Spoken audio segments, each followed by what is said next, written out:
Tonight, Judgment Day. Archbishop Philip Wilson sentenced to 12 months detention for covering up child sex abuse. I'm disappointed that's not a custodial sentence. However, there's no doubt the Archbishop has received a significant sentence.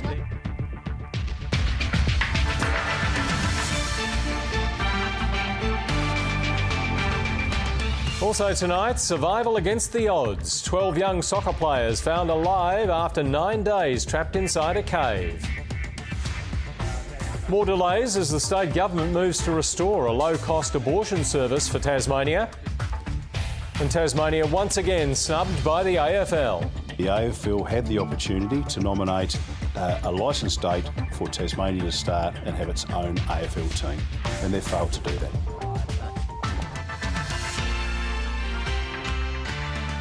Good evening, Peter G with ABC News. Also tonight, basket brawl. The Boomers and the Philippines national team facing heavy sanctions after a violent all-in brawl. But first, the Catholic Archbishop of Adelaide has been handed a 12-month sentence for concealing child sex abuse. The magistrate stopped short of sending the 67-year-old directly to jail. Instead, he'll be assessed for home detention. Abuse survivors are disappointed that Wilson may not serve prison time, but they say nevertheless it's a historic decision. And tonight there's growing pressure on Philip Wilson to resign as Archbishop. Please just clear the way, please. Philip Wilson walked from court today, having avoided prison, but not the spotlight. Ben Millington, ABC News, Newcastle. Now to Thailand and the remarkable story of the young boys and their soccer coach found alive 9 days after they went missing. The boys, aged between 11 and 16, had gone exploring caves with their 25-year-old assistant coach after soccer practice. Early this morning, all 13 were found alive almost 4 kilometres into the cave complex in the country's north. Their health is still being assessed, but even if they're all well, it will be tough to get them out. The team may be stuck there for months. Southeast Asia correspondent Liam Cochrane is on the scene at Chiang Rai. How many of you? 13? Brilliant. This was the moment the boys were found. A British cave diver calling out to the group who were perched on a muddy ledge. Liam Cochrane in Thailand. The AFL's once again dashed Tasmania's hopes of having its own team in the national competition. Instead, it's rebooting some old ideas, bringing back the Mariners and a Tasmanian VFL team. There'll also be more than $1 million in extra funding for grassroots clubs. For many, it's a case of back to the future. 3 months in the making, AFL CEO Gillon McCulloch has delivered the recommendations from the steering committee tasked with fixing Tasmanian footy. Today is a step in the right direction.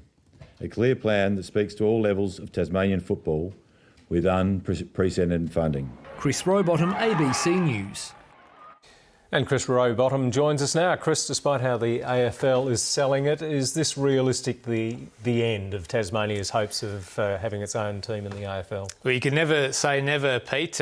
It certainly isn't a commitment towards an AFL team, certainly in the next 5 to 10 years. What it is, though, is something of a challenge, and it's come in the form of a VFL team or a VFL re-entry in 2021. Chris Rowbottom joining us on the news desk. Basketball's governing body is preparing to hand down heavy sanctions after an all-in brawl between the Australian and Philippines national men's teams. In all, 13 players were ordered off the court, and as Damien McIver reports, the match had to be abandoned. It was a night that left basketball bruised and ashamed. We deeply regret the incident that occurred last night, and our role in it. After 6 months without access to low-cost surgical abortions, the Tasmanian government has announced it's close to a deal to secure a new provider. Stakeholders have welcomed the development, but there's criticism it won't happen until October, and the government will at the same time increase funding to pro-life counselling services.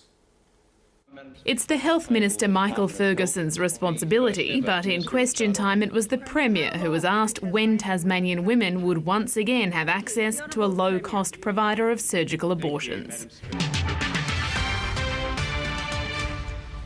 In breaking news, sources have told the ABC former Malaysian Prime Minister Najib Razak has been arrested. Mr Najib has been under investigation over the misappropriation of billions of dollars from Malaysia's IMDB infrastructure fund. The ABC understands Mr Najib was arrested at his home late this afternoon. To finance, and the Australian dollar's fallen to an 18-month low, but that was before the Reserve Bank left interest rates on hold. Here's Alan Kohler. Well, next month it'll be 2 years since the Reserve Bank made a change to interest rates. Although, as today's statement noted, short-term wholesale rates in the market, as opposed to the cash rate for which the RBA has a thumb pressed on the scale, have increased in recent months. And that's finance. John Millman was the only winner out of the 5 Australians who were in action on the opening day of Wimbledon. Jason Kubler, John Patrick Smith, Jordan Thompson and Isla Tomljanovic all departed in the first round. Tonight's weather photo of a sunrise across Ralph and Frederick Henry Bays was sent in by Craig Harris. Here's Simon McCulloch. Good evening. Fresh and gusty northwesterly winds brought some showers to the west today that increased this afternoon, but it was fine over the remainder, although rather overcast. Despite the cloud cover, maximum temperatures were above average across the state, close to average in the north, and 16 was the state's high in the southeast at multiple centres, including Bushy Park, Campania, Dunalley and, of course, Hobart. Overnight temperatures were above average, as much as 8 degrees above average in the southeast, a combination of cloud and windy conditions last night. Hobart's range 7 to 16, Launceston 1 to 13, 14 the top for Burnie and Devonport. Now, there's no significant rain in the 24 hours to 9 a.m, and that's despite all of this cloud moving through us last night. We have seen a little bit of rain as a bit of a warm front's been approaching the west coast this afternoon, around about 5 to 15 millimetres of rain in the west, but very little elsewhere, and there's a cold front and low pressure system further to our west. And the chart shows that warm front moving away and this cold front approaching in a fairly strong northwesterly flow again. The front's slow moving because of this high pressure system blocking its path out to the east. Nonetheless, we should see some showers tomorrow, mainly about the north and west. This front will approach on Thursday evening with some showers in the north and west, increasing to rain on Thursday afternoon with some afternoon showers elsewhere. And as that front clears on Friday morning, a westerly flow follows with some statewide rain Friday morning, but easing to showers and largely becoming confined to the west. Interstate for tomorrow, some showers for Perth, possible showers in Brisbane, wind easing in Adelaide, fine for the other capitals, early frost and fog in Canberra. Fresh and likely strong northwest to northerly winds tomorrow with some showers mainly about the north and west during the course of the day, just the odd shower getting through to the remainder. So windy for all the major centres tomorrow, showers developing in Strawn, showers developing for Burnie and Devonport a top of 15 and showers developing for Launceston 7 to 15. A shower or two developing on the east coast for St Helens and Swansea. And for Hobart tomorrow, a shower or two and becoming windy, a range of 9 to 15. Sunrise tomorrow is at 7:41. Coastal waters north to northwesterly winds of 20 to 30 knots, increasing to 30 to 40 knots about the west and south. A westerly swell of 4 to 5 metres in the west and south. A westerly swell of 1.5 metres in Bass Strait and a southerly swell 1 to 2 metres in the east. So there is a gale warning for the west coast tomorrow, a strong wind warning for all remaining coastal waters and a small craft wind alert for the lakes.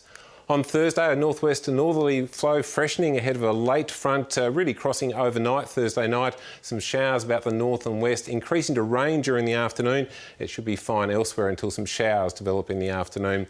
Rain becoming windy for Burnie and Devonport, some rain for Launceston, a late shower or two for Hobart and a top of 16. That front clears on Friday morning with a westerly flow to follow. Statewide rain, although more likely in the north and west, will ease to showers by the afternoon, mostly contracting to the west during the course of the day. Rain easing and windy for Burnie and Devonport, rain easing for Launceston and a shower or two and just 12 for Hobart. That's tonight's weather. Here's Peter. Thanks, Simon. That's the news for now. Stay with us for 7:30.